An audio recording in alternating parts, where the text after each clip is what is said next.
Segi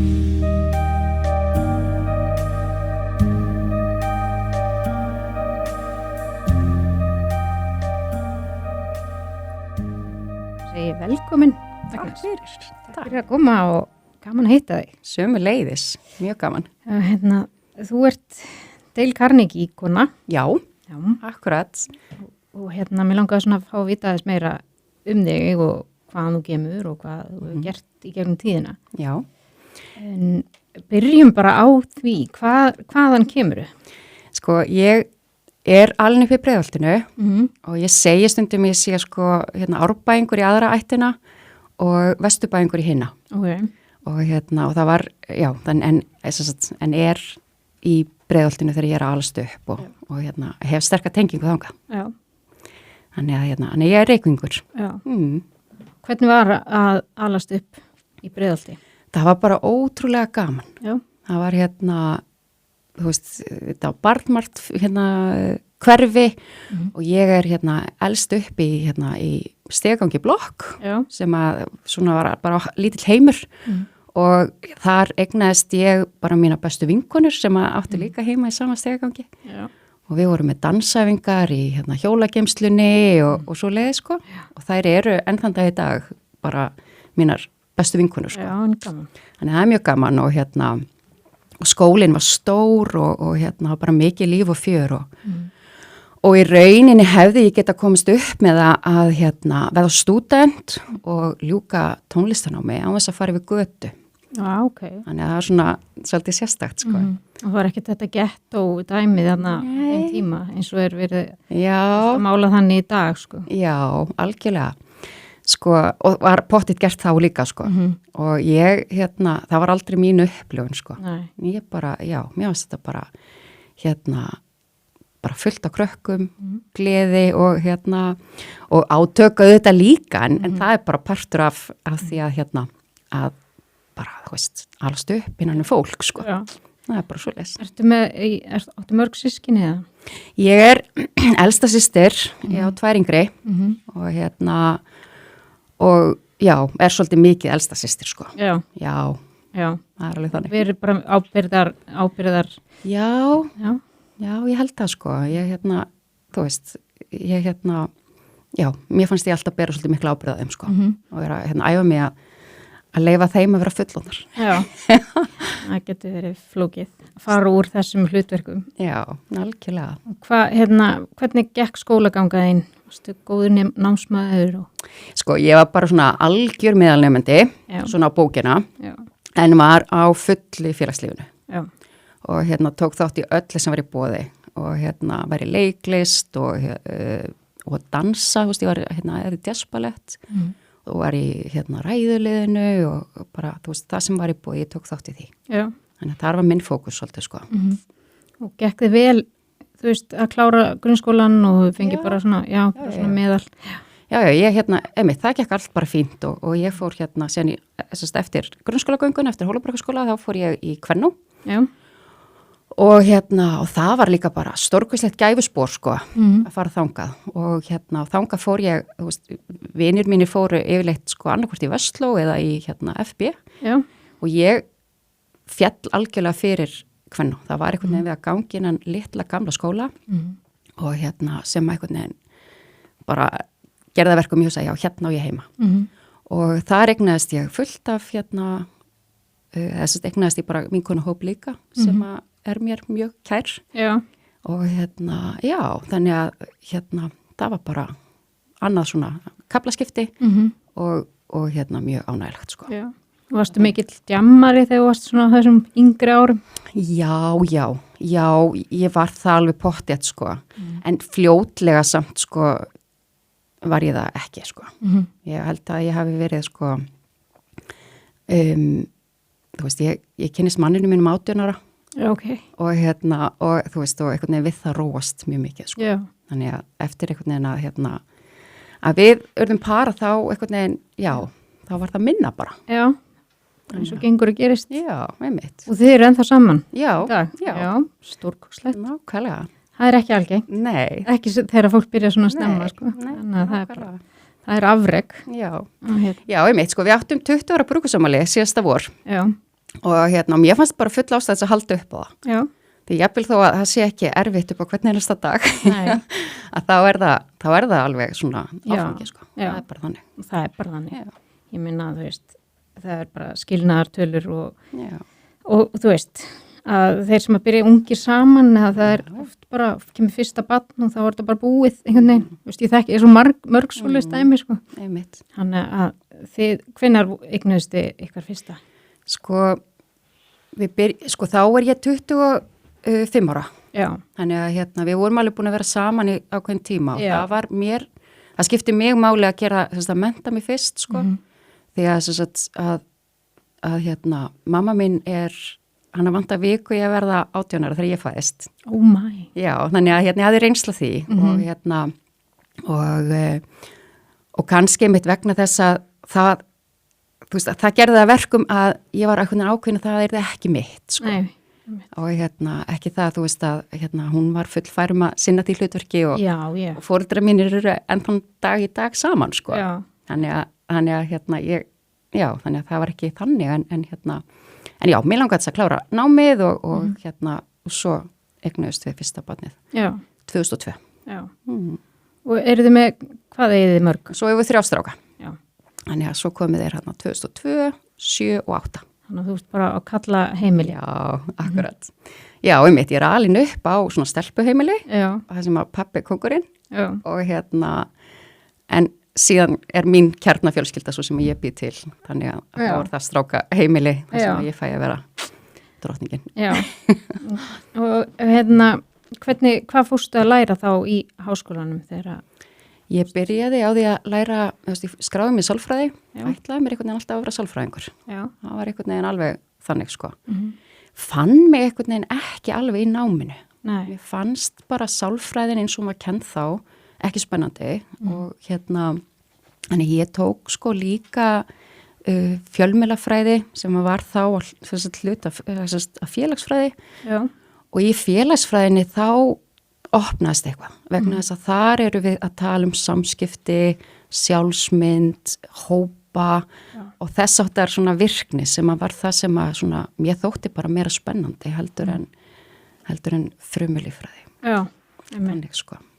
Og þegar það var búið þá fór ég í mastersnámi í alþjóðaviðskiptum og markaðsfræði. Já. Og fannst það bara að vera svona flott blanda, þú veist, þá er þetta orðið mjög svona þverfaglegt og nýtist á mörgum stöðum, sko. Já. Og hafði áhuga einmitt á svona, einmitt áfram að vinna með hópa, þú veist, að búa til skilaboð sem að tala til fólks. Já. Og hvernig maður á að ná til fólks og svoleiðis, sko. Já. Þannig að það er svona kannski... Og hvað tók við eftir námið? Fórst að vinna bara strax við eitthvað tengt náminu? Já, sko, ég tek á móti útskriftaplagginu mínu kasólétt og fór bara mjög fljótlega í fæðingarorlof. Hafði þá fengið tækifæri á því að vinna aðeins hjá Ölgerðinni og svo í kjölfarið vinn ég hjá Fróða, hjá Ingvari Helgasinni, bílaumboðinu sem að núna er BL. Já. Og hætti þar svo þegar að drengur nummer 2 kemur í heiminn 2007. Já. Þá ætlaði ég nú aldeilis að valsa inn á auglýsingastofu og fá bara nýtt starf þar þegar ég er tilbúin til þess. Og verð fljótlega ólétt aftur og þriði drengurinn kemur í hausti 2008. Þá er stemning svolítið öðnur, sko. Já. Þá er ekki hægt að valsa inn og vera með kröfur einhver ný og spennandi fyrirtæki. Já, þannig að ég fæð þar af leiðandi í rauninni tækifæri því að maðurinn minn hann er hann fór að vinna sko erlendis og ég var heima með strákana og það bara gerði það verkum að ég gæti svolítið þú veist, það var í rauninni gjöf fyrir mig. Já. Að vera þvinguð að vera heimavinnandi húsmóðir og mér þótti það ótrúlega dýrmætt að hafa fengið að vera heima með þeim og var ansi lengi heima. Já. Og þá kannski, þú veist, það sem að gerist síðan er að ég er að fara með hrúuna mína á leikskólan og leikskólastjórinn á þar sem þeir voru, þegar hún sagði, já, Agnes, nú kemur bara að vinna hérna. Já. Og ég var ekkert að fara að vinna á leikskóla með mína alþjóða viðskiptagráðu. En það var aftur bara frábært tækifæri og var mjög gott í rauninni, þannig að þar var ég í hérna 1,5 ár og það kendi mér alveg heilmargt. Já. En á sama tíma vissi ég að þetta var ekki, þú veist, mín fjöl að vera þarna. Nei. Og þá skráði ég mig til Karlinginámskeið og mér fannst ég þurfa einhvern veginn að hérna stíga út fyrir þennan þægindarhring sem að hérna, námskeiðin eru oft tengt við, sko. Og hérna, og svona aðeins að hrista upp í því og ég skráði mig námskeið, síðan sé ég auglýst starf hjá Deil í markaðsmálum þar og sækjum starfið fyrir viðtal og mér býðst í rauninni starfið á sama degi og ég byrjaði á námskeiðinu. Já. Þannig að vissuleiti var þetta svona pínu svona skrifaði skýin, sko. Já. Eitthvað sem átt að gerast, sko. Já. Þannig að já. Hvað var það svona, þú veist, fannst þú hérna þegar þú fórst á námskeiðið, varstu þá að reyna að finna bara eitthvað, þú veist, hvað þú vildir gera, þú veist, eða hvernig manstu hvað þú hugsaðir? Já. Því að það er svo oft sem að eitthvað sem að fólk að leitast eftir, fá út úr sem námskeiðum. Já. Að finna sig og finna röddina sína og svona, þú veist, manstu eftir því að það verið? Ég held kannski bara, þú veist, að ég vissi að það sem ég fengi á námskeiðinu væri hvatning til þess að pröfa eitthvað nýtt. Já. Og ég myndi fá svona tæki og tól til þess að gera það og finna kannski bara svona styrkin hjá sjálfur mér að ég gæti það. Því að sko eftir að hafa verið heima með börn eins og ég fekk að vera hann í 4 ár, sko. Já. Að það gerir það að verkum að það einhvern veginn að fara aftur á stað var bara pínu skeri, sko. Já, það er ímyndið með það. Já, þannig að það var svona kannski svona hvatinn, sko. Það sem að var svo skemmtilegt líka var að hérna, það sem að ég hefði til dæmis enga trú að ég fengi út á námskeiðinu, svo það eru svona nokkur atriði sem er talað að hérna, sé vera að vinna í á námskeiðinu og það var tengt sko streitu. Og ég sagði með mig, þú veist, streita er ekkert eftir að breytast neitt á þessu námskeiði. Nei. En það var algjörlega það sem að ég fekk mest út úr, það var einhvern veginn að setja hluti í fókus. Já. Að hérna, að ef maður á í vanda með að vera hnit með þar í frásögnum að þá er býsna líklegt að maður sé vanda með að vera hnit með þar bara í þeim verkefni sem maður tekur sér fyrir hendur bara í lífinu. Já, já. Og það einhvern veginn blasti þarna við mér á námskeiðinu og ég sagði, já, aha, ok. Það er kannski bara, þú veist, hvatning til þess að gera minna með meiri fókus og fá bara einhvern veginn meira út úr því, sko. Já. Fyrir mann sjálfan, sko. Já. Í staði fyrir að vera einhvern veginn út allt, sko. Já, og þú fórst að vinna í markaðsmálum fyrir Deil. Já. Ok, og hvað, hérna, svo ertu núna farin að vera með námskeið? Já, akkurat, þú veist, ég byrjaði þar 2013 að hérna á skrifstofunni og 2015 þá hefst sko þjálfaraferli mitt. Já. Sem að gera það verkum að núna er ég búin að þjálfa í 10 ár. Já. Og hérna, og það er bara svolítið langur tími sko meðal þjálfara. Já. Í dag er ekki, þú veist, það er einn þjálfari sem er hérna búin að þjálfa lengur en ég og það er eigandinn. Já. Þannig að hérna, já. Þannig að það er svona líður tíminn. Já. Það er þannig. Og hvað er það svona sem að það gefur þér mest í þessum þjálfunum? Já, það eru forréttindi að fá að taka þátt í því að sjá fólk vaksa. Já. Það er algjörlega það. Og sko fyrir manneski sem kannski hefur ekkert endilega verið feimin eða verið svona einhvern veginn, já, ég hef ekki verið feimin eða þótt vera svona mikið tilbaka. Þá heldur kannski, veist, ég held kannski að þetta snerist oft meira einhvern veginn að þjálfarnir var að skýna. Já. Það er svo innilega ekki þannig. Nei, ég veit. Það er svo gaman að sjá aðra stækka og draga sér til hlés og fá bara að leyfa öðrum að skýna. Mér finnst það geggjað. og það eru töfra sem fylgja því bara að taka móti hópi, leiðan í gegnum einhverja þrautir og sjá það líka, þú veist, því það er líka bara alveg eðlilegt að finnast það pínu erfitt stundum, sko. Já. En á sama tíma þá vinnur engin eitthvað svona hindranir nema að það sé gleði líka. Það er nefnilega það sem kannski gleymi stundum í þessu, sko, í tengslum við deil út af því við erum að tala um það enginn að fara út fyrir hann og það er eitthvað sem er alltaf pínu svona skeri. Já. Að það er líka bara ofsalega gaman að vera svona námskeiði. Mikið hlegið og svona bara, kátina og það er líka gaman. Já.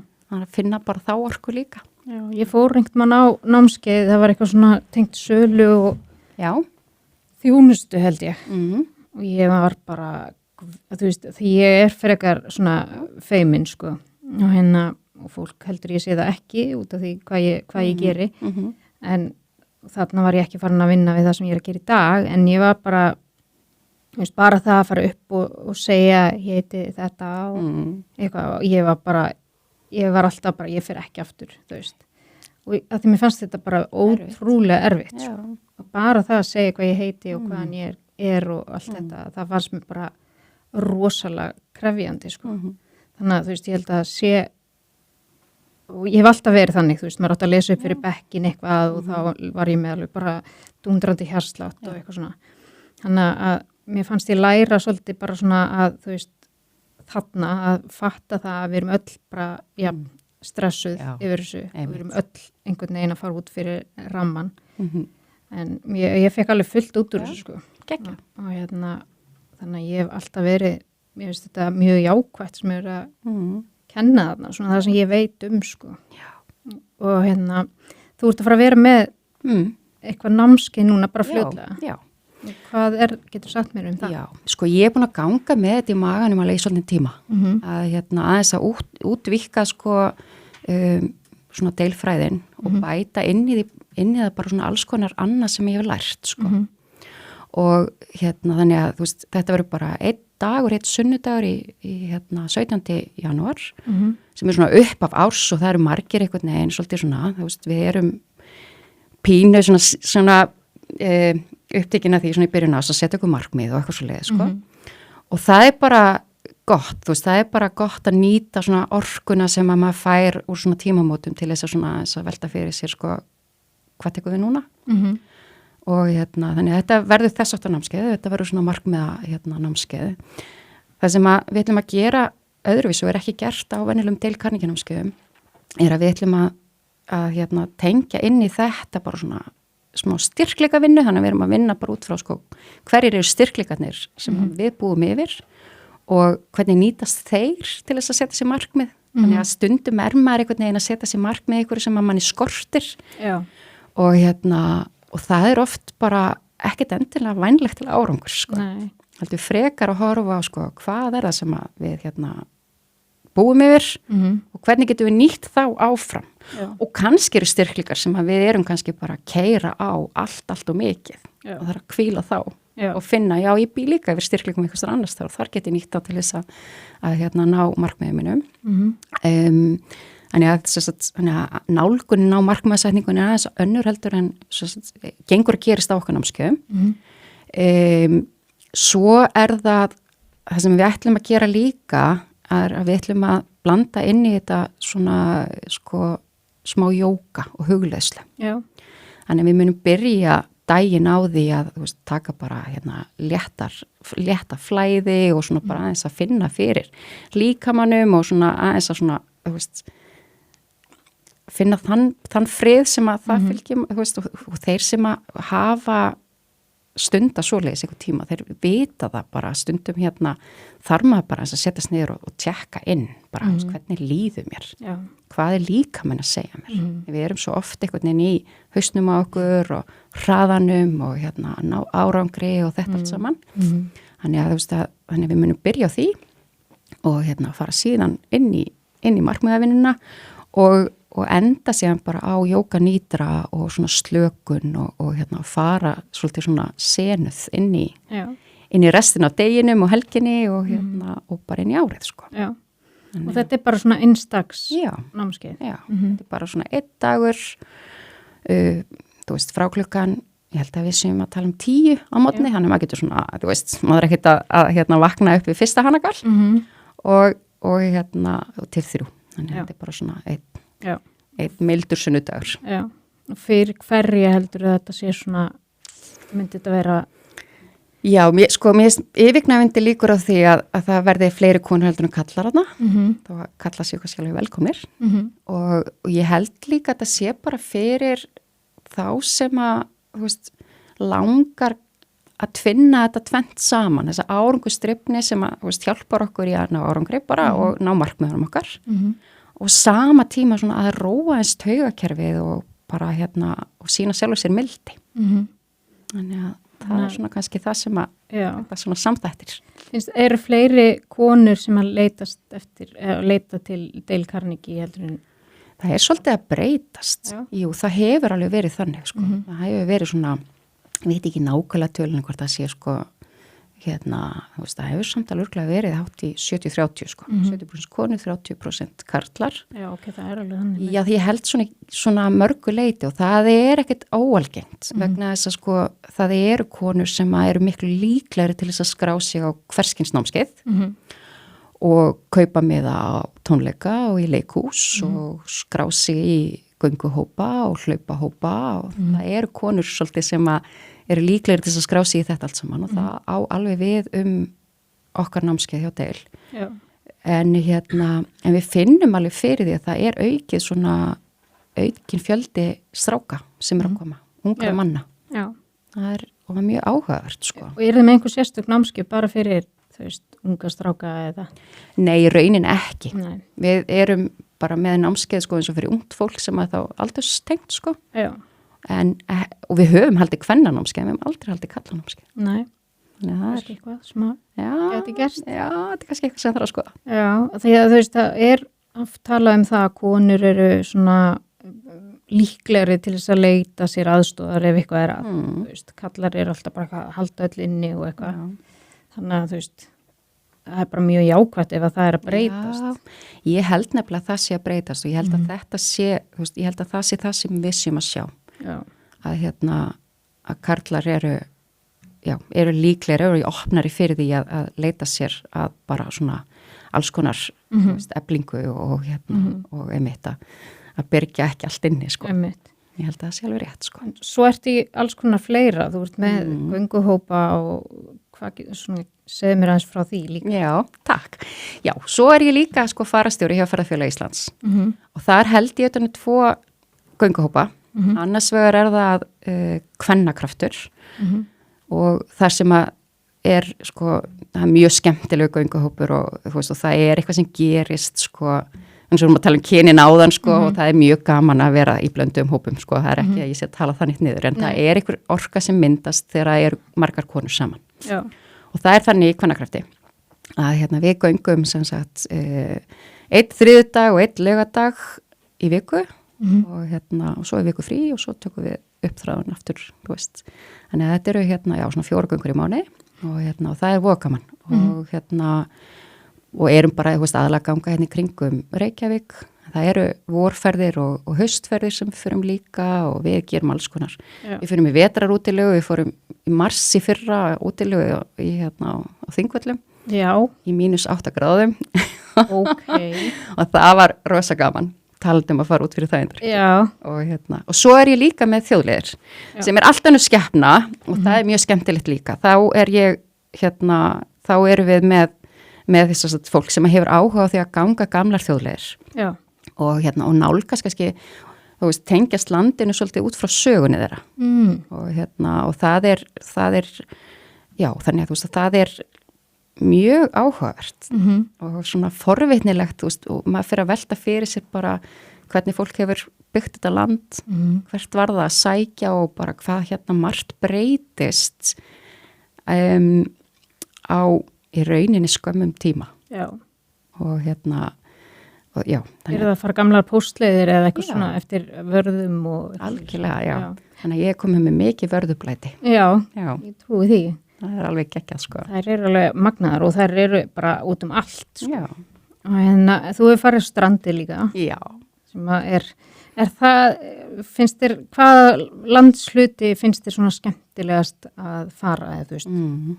Þetta bara allt jafn? Já, þetta svolítið eins og gera upp á milli barnana sinna, sko. Já. En ég segi alveg fyrir mitt leiti, sko, að ég á sterka tengingu við Þórsmörk. Já. Og það bara, útilegur barnasku mínar hafa verið þar og þar á ég ótrúlega margar fallegar minningar og það bara svo fallegt inn í Þórsmörk. Þannig það svona einn af svona eftirlæti stöðunum. Og ég finn það samt alveg, sko, að Strandir eru farnar að nálgast Þórsmörk svona skuggalega mikið, sko. Já. Það einhver orka þar sem einstök. Já. Og veit ekki hvað það þú veist, hvort það sé eitthvað svona sambland bara af sjónum og þessum sko fjöllum sem eru falleg og fólkinu sem þarna, það einhver einstök sko tenging sem að ég hef við hennar stað og í rauninni þá ég eiginlega aldrei heppið með veður þegar ég fyrir þangað. Nei. Það bara eitthvað svona sem að, þú veist, það bara hægt að taka þátt að borðinu einhverja væntingar veður.